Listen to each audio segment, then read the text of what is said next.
میرے رسول سچے نبی صادق و مصدوق نبی نے فرمایا ماہ رمضان کی ہر رات اللہ پہلے آسمان پہ تجلی کرتا ہے اور اللہ اپنے بندے سے پکار پکار کر غروب آفتاب سے لے کر صبح صادق طلوع ہونے تک کہتا ہے میرے بندے اگر تو گنہگار ہے تو مجھ سے معافی طلب کرتا کہ میں تیری مغفرت کر دوں، میں تجھے جنت کا پروانہ عطا کر دوں، اگر تو غریب ہے تو مجھ سے دولت مانگتا کہ میں تجھے دولت عطا کر دوں، اگر تو نعمت سے محروم ہے تو نعمت مانگتا کہ میں تجھے نعمت عطا کر دوں۔ یہی وجہ تو ہے حضرات صحابہ کرام جب رمضان شریف آتا تو وہ ایسے تیاریاں کرتے تھے جیسے ہم اپنے گھروں کی شادیوں کی تیاری کرتے ہیں۔ صحابہ اتنے مصروف ہو جاتے رمضان شریف کی تیاریوں میں، اور کیسی تیاری کرتے؟ ہم بھی رمضان شریف کی تیاری کرتے ہیں۔ ہماری تیاری کیا ہے؟ سحری میں تری کے مسالے کو چاہیے، سحری کے اندر یہ چاہیے، سحری میں وہ چاہیے، افطار میں یہ چاہیے، افطار میں وہ چاہیے۔ مجھے اس سے کوئی جو ہے وہ شکوہ نہیں،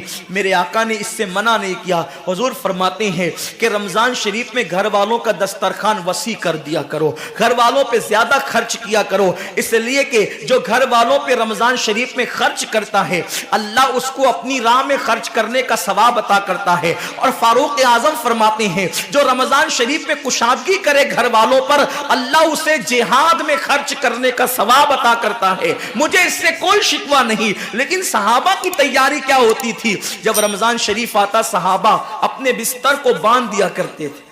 رمضان شریف آتا تو صحابہ بستر کو باندھ دیتے تھے۔ کیوں باندھ دیتے تھے بستر کو؟ اس لیے کہ اب سونا نہیں ہے، سونے کی راتیں 11 مہینے کی راتیں ہیں، اب غفلت میں زندگی نہیں گزارنا ہے، بلکہ راتوں کو جگ کر دن کو جگ کر اللہ کی اتنی عبادت کرنا ہے کہ عبادت کا سیزن آ گیا۔ اس لیے کہ اللہ کے رسول فرماتے ہیں جس نے رمضان شریف پایا اور عبادت کر کے اللہ کو راضی نہیں کر لیا ایسا بندہ ہمیشہ اللہ کی رحمت سے دور کر دیا جائے۔ اس لیے صحابہ رمضان شریف کی تیاری کرتے تھے، بستر باندھ دیتے تھے، اور اپنا معمول کیا ہے؟ جو فجر میں سوئیں گے تو وہ عصر میں اٹھیں گے، رات بھر جاگیں گے کرکٹ کھیلتے ہوئے، رات بھر جاگیں گے گلیوں میں گھومتے ہوئے۔ میرے آقا صلی اللہ علیہ وسلم کے دیوانوں، بہت قیمتی وقت آ رہا ہے، بہت قیمتی مہینہ آ رہا ہے۔ یہ وہ مہینہ ہے جو جہنمیوں کو جنتی بناتا ہے۔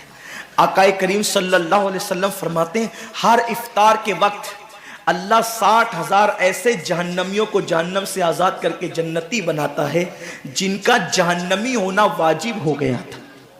اور ایک مقام پہ فرماتے 5 لاکھ جہنمیوں کو ہر افطار کے وقت جہنم سے آزاد کیا جاتا ہے۔ اور اسی پہ بس نہیں، حضور فرماتے ہیں جب شب جمعہ آتی ہے ماہ رمضان کی، جمعرات کا سورج غروب ہوتا ہے، تو جمعہ کا سورج غروب ہونے سے پہلے تک ہر سیکنڈ میں 5 لاکھ جہنمیوں کو جہنم سے آزاد کیا جاتا ہے۔ اور جب جمعہ کا آخری وقت آتا ہے، آخری ساعت آتی ہے، میرے کریم آقا فرماتے ہیں جمعرات کا سورج غروب ہونے سے لے کر جمعہ کا سورج غروب ہونے تک ہر لمحے میں جو 5 لاکھ کو آزاد کیا گیا تھا، اب آخری سیکنڈ میں جو غروب کا وقت ہوتا ہے جتنے آزاد کیے گئے تھے اتنوں کی تعداد کے برابر اس آخری ساعت کے اندر اللہ اپنے جہنمی بندوں کو جہنم سے آزاد کر دیتا ہے۔ کتنا قیمتی وقت ہوتا ہے، افطار کا وقت کتنا قیمتی ہے، سحری کا وقت کتنا قیمتی ہے، لیکن اس وقت بھی ہم کہاں لگے ہوتے۔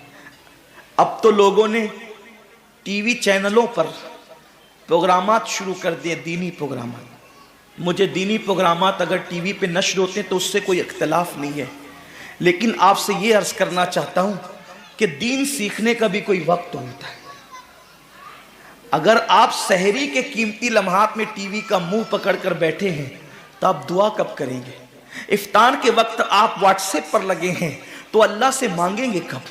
ساری زندگی سسکیاں لے رہے ہو، ساری زندگی تڑپ رہے ہو، اور جب مانگنے کا وقت آتا ہے، مصیبتوں سے نجات طلب کرنے کا وقت آتا ہے، ہم کہاں ٹائم ضائع کرتے ہیں۔ حضرت سیدہ ام ہانی رضی اللہ تعالیٰ عنہ فرماتی ہیں کہ میں نے اپنے کریم آقا صلی اللہ علیہ وسلم سے سنا، اللہ کے رسول صلی اللہ علیہ وسلم نے فرمایا اس وقت تک میری امت ذلیل نہیں ہوگی، اس وقت تک میری امت رسوا نہیں ہوگی جب تک وہ ماہ رمضان کا احترام کرتی رہے گی۔ جب تک امت محمدیہ ماہ رمضان کا احترام کرے گی انہیں دنیا کی کوئی طاقت ذلیل و رسوا نہیں کر سکے گی۔ اور جب میری امت ماہ رمضان شریف کے احترام کو، تعظیم کو ترک کر دے گی، اس وقت میری امت ذلیل اور رسوا کر دی جائے گی۔